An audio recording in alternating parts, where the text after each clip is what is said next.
Hello and welcome to Beaglington-On-Sea.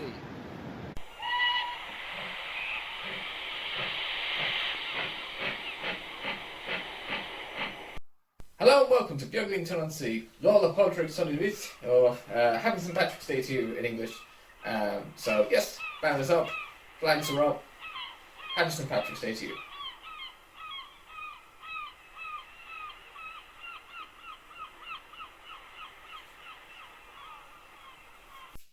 Yes, happy St. Patrick's Day and welcome back to Beaglington-On-Sea. You can see we've got a few flags up, and as you've seen there's a banner on the layout. So yes, things have progressed a little more on Project Aldwin over there, but this is about Beaglington-On-Sea. So today I have some trains to run, I have two little unboxing segments to do, so hopefully you'll like those. And first up I have my Black 5 FHÉILE rig. I think I showed before, and this one is pulling a heavy train full of beer ready for the St. Patrick's Day evening at the pub, and it's being helped along by LBSC Terrier Merton, who unfortunately had a dead motor, so I took that out and now it's on banking duties. There it is, going around there, and on the middle line is my Class 47 Edinburgh Castle, pulling some Network Southeast Mark IIs, and then on the inside line is, one moment,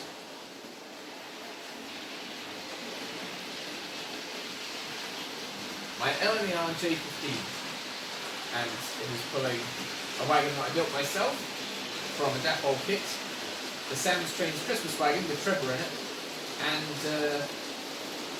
some other assorted wagons, soda fuel, and there's a towed brake van, so it's not exactly a prototypically correct rated wagons, but I don't mind. So I'll get you some close-up shots of that now.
Right, well I'll just slow those down now. Do it gently. One.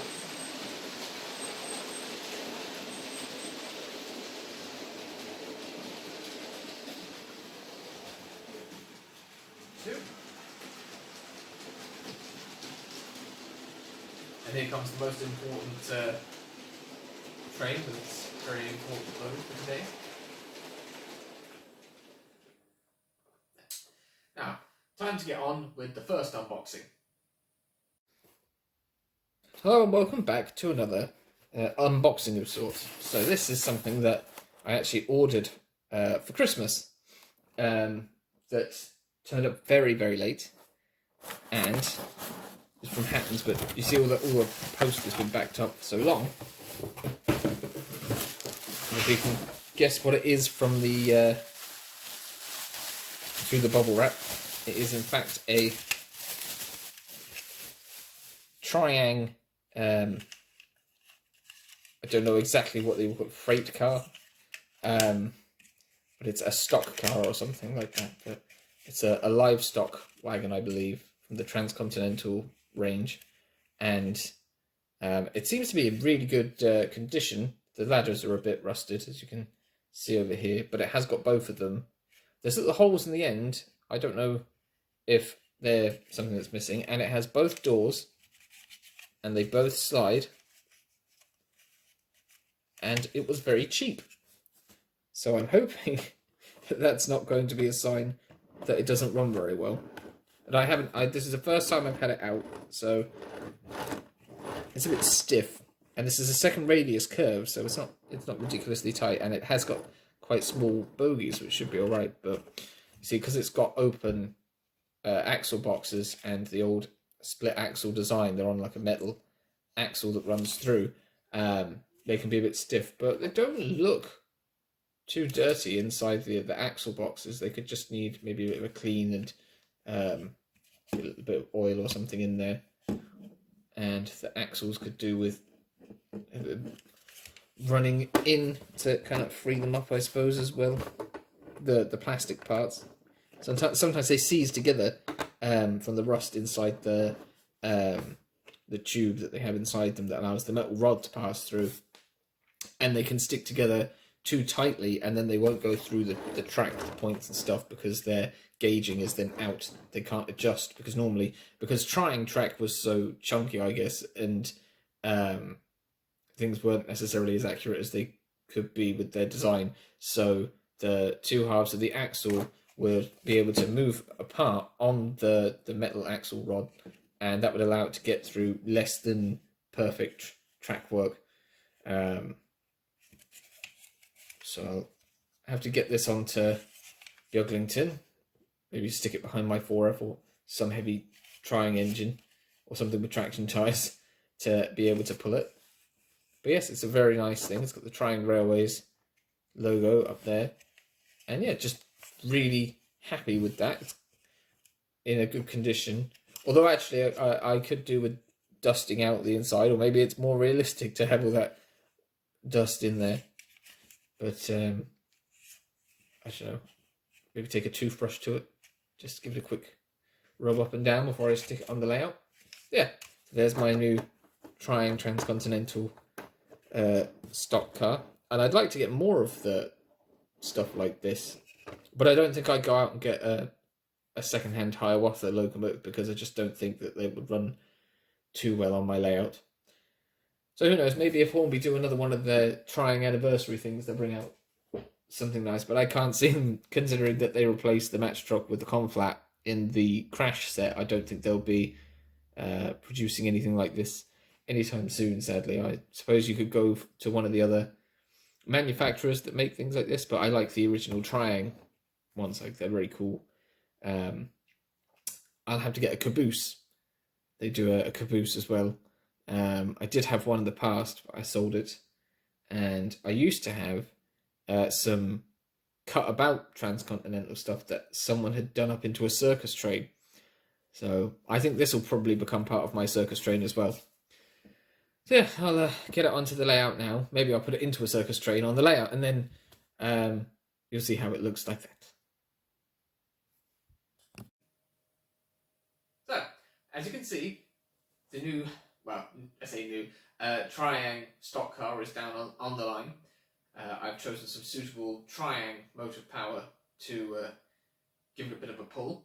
So we'll just see now how well it goes. It's this controller. That's the sound of the Triang motor in the class 31.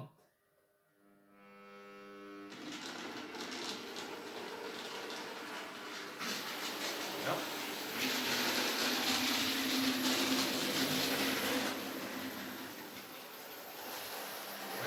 That's full power. I think it's finding it a bit of a struggle. But no, it is pulling it, so that's good. Right, I'll stop this now in a minute, and I'll get some close-ups of it on the track, and then we'll see it running around in 2 shots. So yeah, here's the stock car down on the railway. You can still see the inside's a bit dirty. I'll have to clean that up at some point. But no, the axles seem to be turning all right. It's going round. But yeah, definitely better with a Triang locomotive pulling it than trying to attempt it with something else that just wouldn't have the, I suppose, the torque or whatever it is, the power to really drag those plastic axles with the open axle boxes around. So I'll get this running again and get some shots of it going past. So yeah, I think it looks really nice. It's nice and shiny anyways. And I'll definitely have to get more of these Triang transcontinental pieces of rolling stock.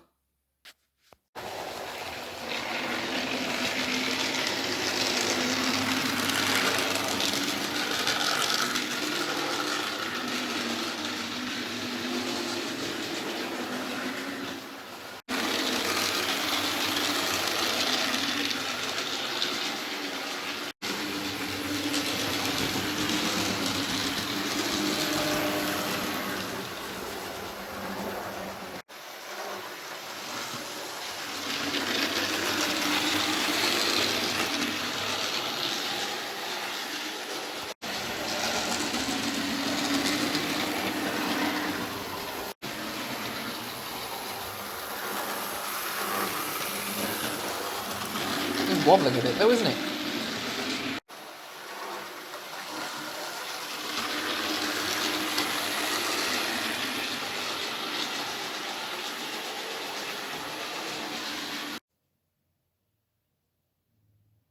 So that's the new Triang wagon I've got, and now I'm going to run some more trains, but I'm going to start with a little bit of shunting down in the brewery siding just to get the Ruston and its train onto the main line.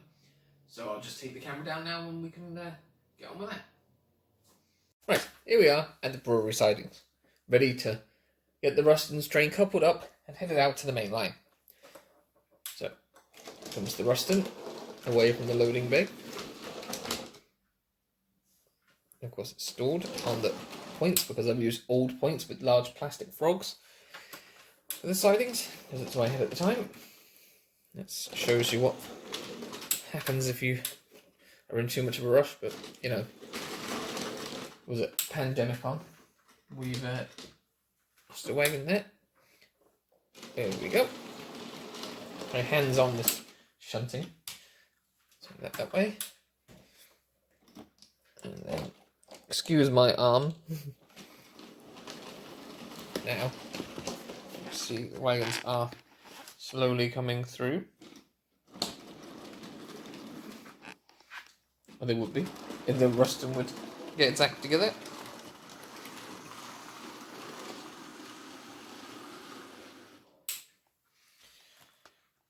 Actually, as you might see, the brake van is actually at the wrong end of the train, but we can fix this by... Oh, the cat is here. You can see my route indicators. And these large couplings keep getting stuck on the small one of the Ruston. So we'll separate the train and we will bring this forward. And then we will open that point. There's the Ruston going round, and there's old Smutpuss. Right, so now we're going to push these wagons back this way, and yes, we shouldn't have really left them on the line like that with no, what's it called? No brakes on.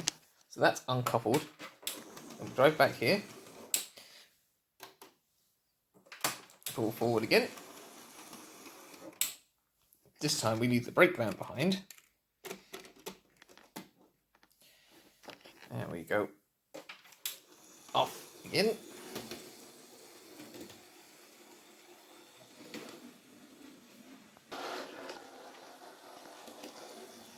So we come and we take the brake van.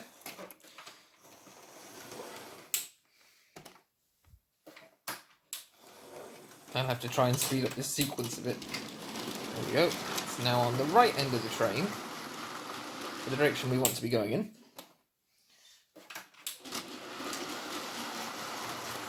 And that will be safe to leave those there. Ooh. There.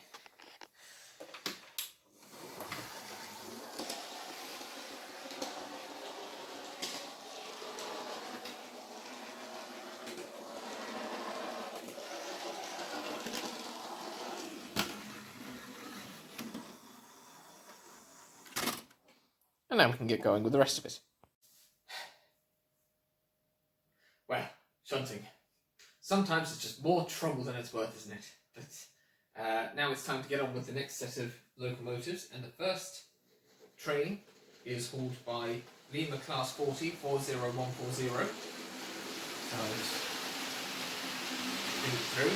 It's running a long rake of BR Mark 1s in instant blue-grey livery.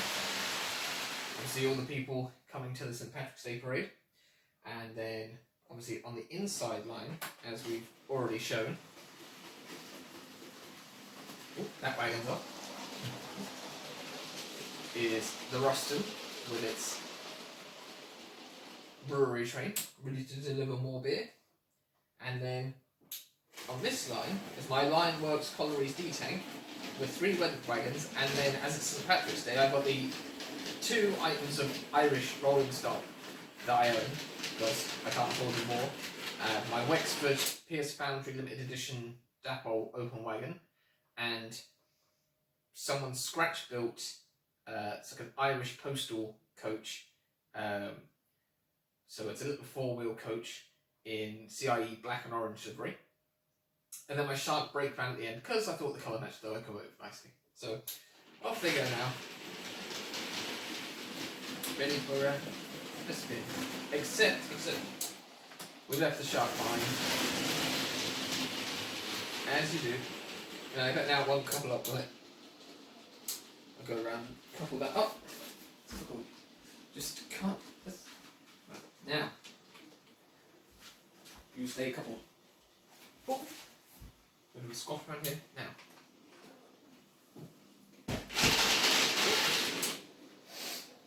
Damn it.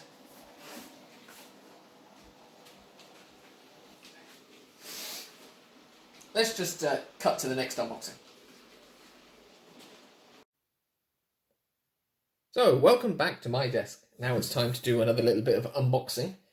So this package here I've been waiting for since I ordered it on the 6th of January, or when it was posted out, and unfortunately it got held up at customs and then returned back to Nottingham, and then finally it's here. So this is another one of those Sam's Trains 3D printed wagons. This one should be a 2-plank wagon. So I'll just get rid of these. Very good packaging, as usual. Not that I'd have to worry about this getting broken, but it's nice to see that Sam actually packs things well. So I've got in here, as you can see, I've got lots of little buffers and brake rigging and NEM couplings. So this is all 3D printed in Sam's stock. And woo, there we go. You can see it's made out of very few parts. There's the chassis. It's the same kind of standard chassis as was on the Christmas wagon that I got, and this is a slightly shallower because it's only 2 plank high. Yeah, get it to focus. There we go. See, and the detail is quite nice and chunky, so you can see it quite well. It's not too fine, which is good because I'll be painting it hopefully in like a Great Western dark grey maybe, so I can use it for, you know, I'll put like an old tractor on it or something on Project Aldwin for it being delivered or whatever. So, and as I think I might have shown it before, but there's although I think that there should be another one of these peg things in here, but it doesn't really matter because it'll just glue anyways, but it just sits on like that and I'll glue it. And then obviously you can put it on the track here and it's quite lovely and free rolling because it's got metal axles, so that'll go on like that, and I'll stick these bits on. So what I'll probably do is film building it and painting it when I manage to get round to doing that, because this is the first time I've actually had it open. Actually, for comparison, this is kind of like an idea of what I want to do with the wagon. This is currently how I've had the Christmas wagon. Now it's not Christmas anymore. I have a Trevor the Traction engine, an Ertl, or however you pronounce it, model of Trevor. Oh, I can hear the cat complaining outside the door. And he fits perfectly in the it's actually a 4-plank wagon, I think, this Christmas one. But I bring it closer now, you can see the difference. There you go. So yeah, that's the Sam's Trains wagon, and like I said, I'll do a proper video of building and painting that. I'll have to see if I can get some very small Great Western wagon numbers or something to put on that, transfers or something, because they'll have to be white. So we'll leave that over there, and we'll just put your one back on the layout. And so what else have we got? I don't need that. Oh, I dropped something there. Maybe that's the missing piece of the wagon, I don't know. Anyways, I will dig that out later. So I have bought some more vehicles from a shop in Kilorgan, and I also have another bus. So I'm getting a small collection of buses going. They all seem to be like from the same collection buses. I think maybe someone had sold them to the shop or whatever, so I'll start by taking the bus out and showing you how it looks. Right. So this is a, if we put that there, a Stagecoach Buses Guy Arab utility bus for Southdown Motor Services. And I suppose you can pause it to read all that information if you want, because that will be easier than me trying to read it and you trying to understand me. And I know that on my videos the subtitles are always incredibly incorrect because YouTube can't understand a word I'm saying. There we go. It's a really nice model anyways. It's got a nice bit of weight to it and it's lovely in metal. And it says Havant, Emsworth, Chichester, Bognor Regis and Brighton. Well, that's good because my layout's set on the south coast. So there it is in its lovely green and yellow colour scheme. We'll just pop it down there a sec. And the adverts on the side say, no Dan cures scurf and dandruff. How lovely. And this side, Vanguard, durable, reliable, economic, for positive results. It's a polish, by the looks of things. Paints, varnishes, polishes. So there you go. A lovely bit of old advertising there. It'd be cool if you could take these apart and put, what's it called? Passengers inside, but unfortunately it's got like rivety things in the bottom, which means you can't actually do that. And it's detailed, it's got little wing mirror things on the side as well. So anyways, yeah, it's just another bus for put by the station, and it also came with this information pack. It says 1 point, but it also says 1999. So I always got a little picture of the bus as well. Just have a sip of coffee. And then the next one is a Royal Mail van from Classic Transport. It says Royal Mail with ad panel. So I'll just open this up. I don't need the box anyway, so we'll just let it break it. Nope, it's come out fine. It's got a little plastic doohickey. There we go. Just change that there again so you can see. My camera work is atrocious. There we go. And you can see the ad panel on the side. It says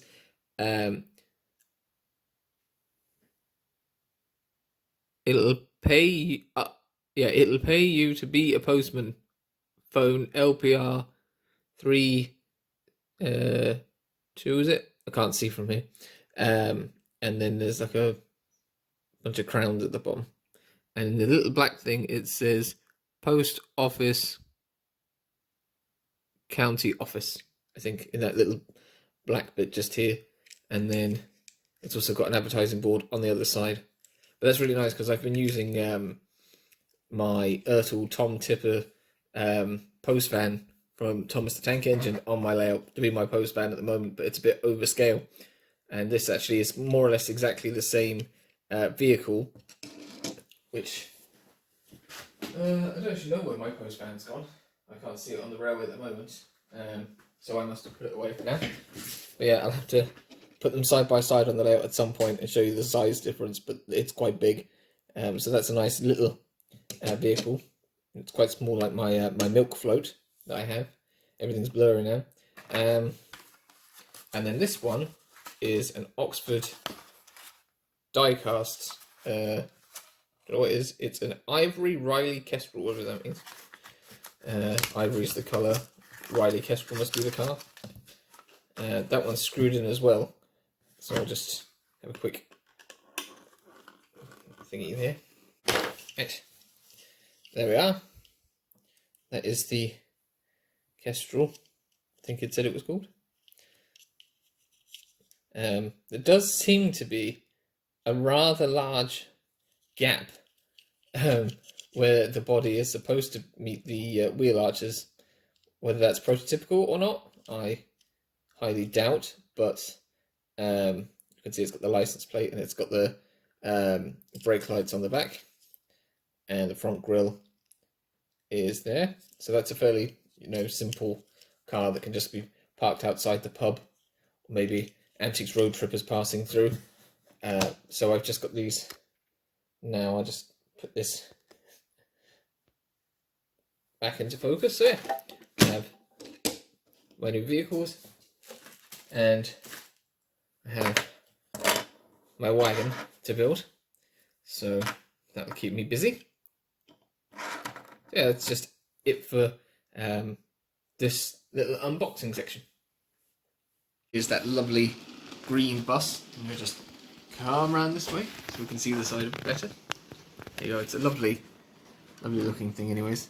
And it matches the other one a bit in colour. I don't know whether it would be realistic to have this many buses in one place at once on a layout like this, but it'll do. Now I'll probably just rotate them a bit, and obviously here's the Royal Mail van on his way. And the driver of the nice white car is actually enjoying a nice drink at the pub because it's St. Patrick's Day. Right, let's try run those trains again. Right, well, as you can see, the trains are running. Finally, no issues. But I suppose it wouldn't be St. Patrick's Day without a few shenanigans, would it? We'll just let them run, and I'll get a bit of film for you to see muscle trains run.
that's all we've got time for in this episode of Beaglington-On-Sea.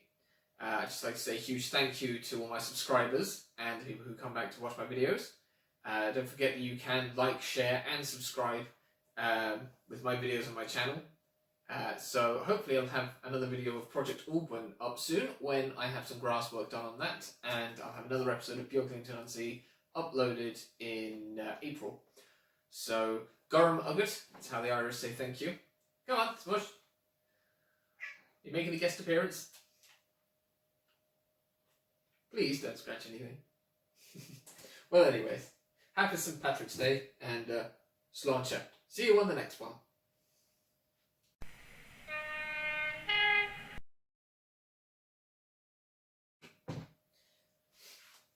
You're not a truck.